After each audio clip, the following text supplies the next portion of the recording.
देवकी सुत गोविंद वासुदेव जगतपते देहि में तनियम कृष्ण त्वाम अहम शरणम गतः। अथ श्रीमद् वाल्मीकि रामायण प्रथम खंड द्वितीय सोपान अयोध्या कांड 82तमः सर्गः।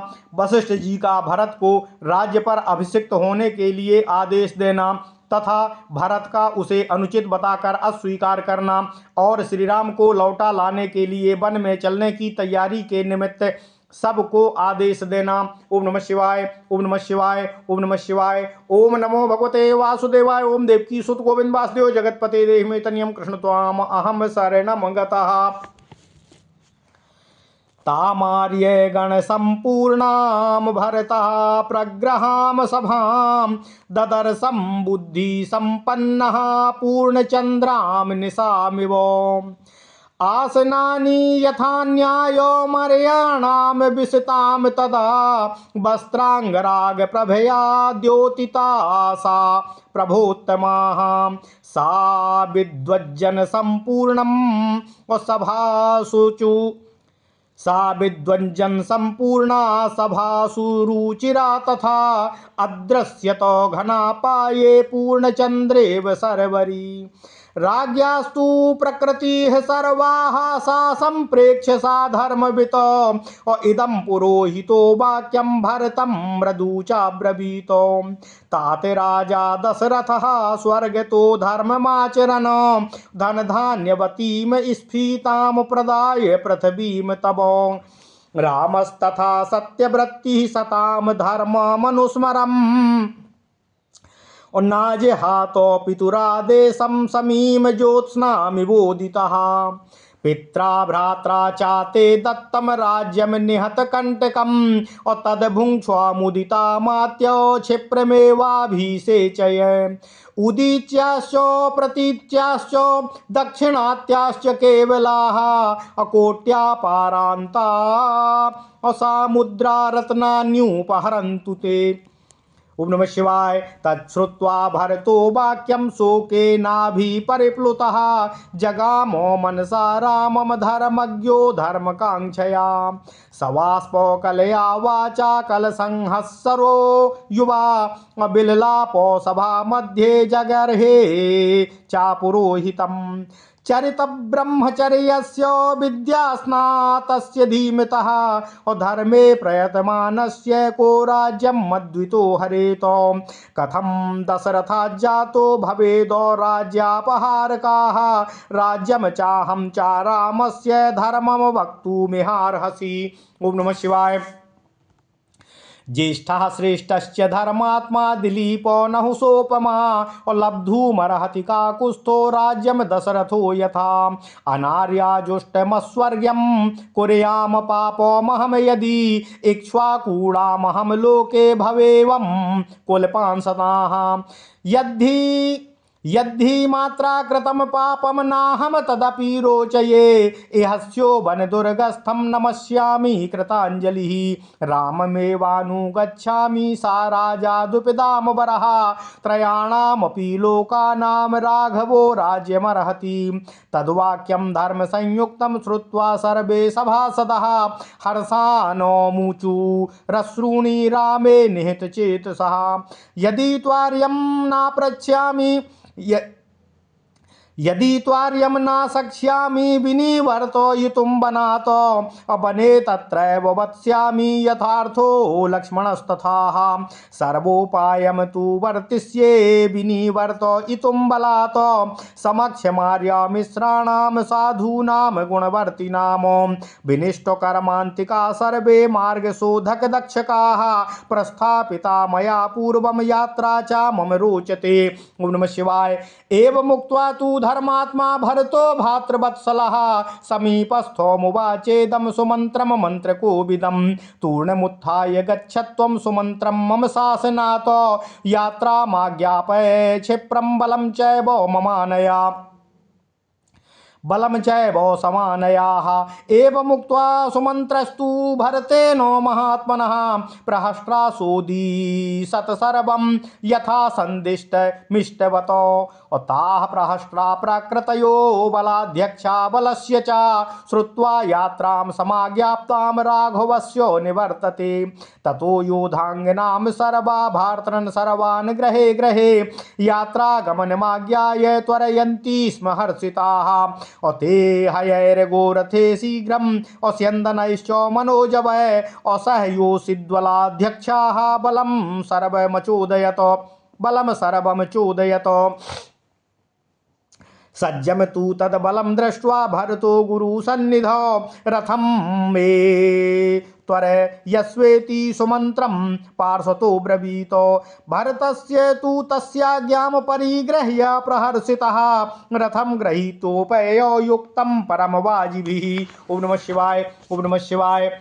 साराघवासात्य धृति प्रतापवान अब्रुवन् संयुक्तं दृढ़सत्य विक्रमः गुरुं महारण्यगतं यशस्विनं प्रासादयिष्यन् भरतो ब्रवीत् तदा तूर्णं त्वमुत्थाय सुमन्त्र गच्छ बलास्य योगाय बलप्रधानान् आनेतुमिच्छामि हितं वनस्थं प्रसाद्य रामं जगतो हिताय सासूतपुत्रो भरतेन सम्प्यगाज्ञापिता परिपूर्णकामः ससात सर्वान् प्रकृतिप्रधानान् बलास्य मुख्यान् सुरजनं च ततः समुत्थाय कुले कुले ते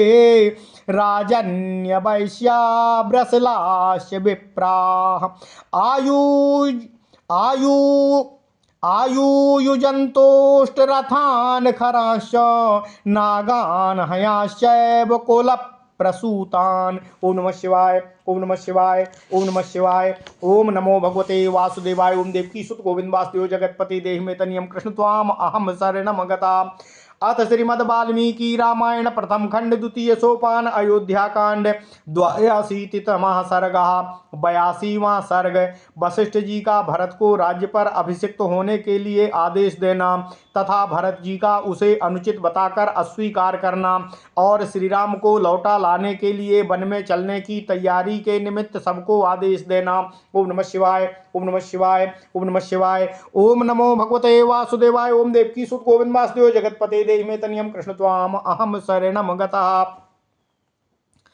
बुद्धिमान भरत ने उत्तम ग्रह नक्षत्रों से सुशोभित और पूर्ण चंद्रमंडल से प्रकाशित रात्रि की भांति उस सभा को देखा। वह श्रेष्ठ पुरुषों की मंडली से भरी हुई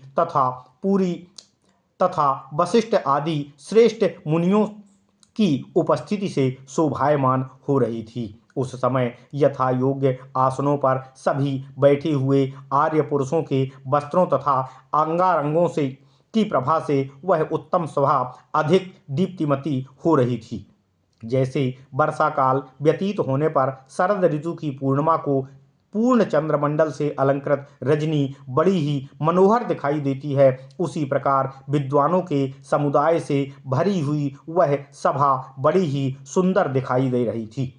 उस समय धर्म के ज्ञाता पुरोहित वशिष्ठ जी ने राजा की संपूर्ण प्रकृतियों को उपस्थित देख भरत से यह मधुर वचन कहा। हे तात, हे भरत, राजा दशरथ यह धन धान्य से परिपूर्ण समृद्धशालिनी पृथ्वी तुम्हें देकर स्वयं धर्म का आचरण करते हुए स्वर्गवासी हो गए हैं। सत्य पूर्ण बर्ताव करने वाले श्री रामचंद्र जी ने सत्पुरुषों के धर्म का विचार करके पिता की आज्ञा का पालन करते हुए उसका उसी प्रकार से उल्लंघन नहीं किया जैसे उदित चंद्रमा अपनी चांदनी को नहीं छोड़ता है। इस प्रकार पिता और ज्येष्ठ भ्राता दोनों ने ही तुम्हें यह अकंटक राज्य प्रदान किया है। अतः हे भरत, मंत्रियों को प्रसन्न रखते हुए इसका पालन करो और शीघ्र ही अपना राज्याभिषेक कराकर राजभार ग्रहण करो, जिससे उत्तर, पश्चिम, दक्षिण, पूर्व और अपरांत देश के निवासी राजा तथा समुद्र में जहाज़ों द्वारा व्यापार करने वाले व्यवसायी तुम्हें असंख्य रत्न प्रदान करें। यह बात सुनकर धर्मज्ञ भरत शोक में डूब गए और धर्म पालन की इच्छा से उन्होंने मन ही मन श्री राम की शरण ली। नवयुवक भरत उस भरी सभा में आंसू बहाते हुए गदगद वाणी द्वारा कलहंस के समान मधुर स्वर में विलाप करने और पुरोहित जी को उपालंभ देने लगे। हे गुरुदेव, जिन्होंने ब्रह्मचर्य का पालन किया, जो संपूर्ण विद्याओं में निष्णांत हुए तथा जो सदा ही धर्म के लिए प्रयत्नशील रहते हैं, उन बुद्धिमान श्री रामचंद्र जी के राज्य का मेरे जैसा कौन मनुष्य अपहरण कर सकता है। महाराज दशरथ का कोई भी पुत्र बड़े भाई के राज्य का अपहरण कैसे कर सकता है? यह राज्य और मैं दोनों ही श्री राम के हैं। यह समझकर आपको इस सभा में धर्म संगत बात ही कहनी चाहिए, अन्याय युक्त कोई बात नहीं कहनी चाहिए। धर्मात्मा श्री राम मुझसे अवस्था में और गुणों में भी श्रेष्ठ हैं। वे दिलीप और नहुस के समान तेजस्वी हैं। अतः महाराज दशरथ की भांति वे ही इस राज्य को पाने के अधिकारी हैं। पाप का आचरण तो नीच पुरुष करते हैं, वह मनुष्य को निश्चय ही नरक में डालने वाला होता है। यदि श्री रामचंद्र जी का राज्य लेकर मैं भी पापाचरण करूं तो संसार में इक्ष्वाकु कुल का कलंक समझा जाऊंगा। मेरी माता ने जो पाप किया है उसे मैं कभी भी पसंद नहीं करता हूँ, इसलिए यहाँ रहकर भी मैं दुर्गम वन में निवास करने वाले श्री रामचंद्र जी को हाथ जोड़कर प्रणाम करता हूँ। मैं श्री राम का ही अनुसरण करूँगा। मनुष्यों में श्रेष्ठ श्री रघुनाथ जी ही इस राज्य के केवल राजा हैं। वे ही तीनों ही लोकों के राजा होने के योग्य हैं। भरत का यह धर्मयुक्त वचन सुनकर सभी सदासद श्री राम में चित्त लगाकर हर्ष के आंसू बहाने लगे। भरत ने फिर कहा, यदि मैं आर्य श्री राम को वन से न लौटा सकूंगा तो स्वयं भी नरश्रेष्ठ लक्ष्मण की भांति वहीं निवास करूंगा। मैं आप सभी सद्गुण युक्त बर्ताव करने वाले पूजनीय श्रेष्ठ सभासदों के समक्ष श्री रामचंद्र जी को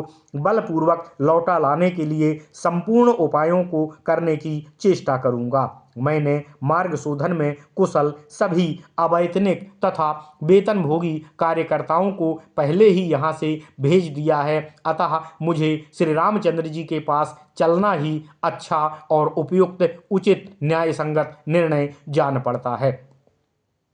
सभासदों से ऐसा कहकर भ्रातृवत्सल धर्मात्मा भरत पास बैठे हुए मंत्रवेत्ता सुमंत से इस प्रकार बोले, हे सुमंत्र जी, आप जल्दी उठकर जाइए और मेरी आज्ञा से सबको वन में चलने का आदेश सूचित कर दीजिए और सेना को भी शीघ्र ही बुला लीजिए। महात्मा भरत के ऐसा कहने पर सुमंत्र ने बड़े ही हर्ष के साथ सबको उनके कथनानुसार वह प्रिय संदेश सुना दिया। श्री रामचंद्र जी को लौटा लाने के लिए भरत जाएंगे और उनके साथ जाने के लिए सेना को भी आदेश प्राप्त हुआ है। यह समाचार सुनकर वे सभी प्रजाजन तथा सेनापतिगण बहुत ही प्रसन्न हुए।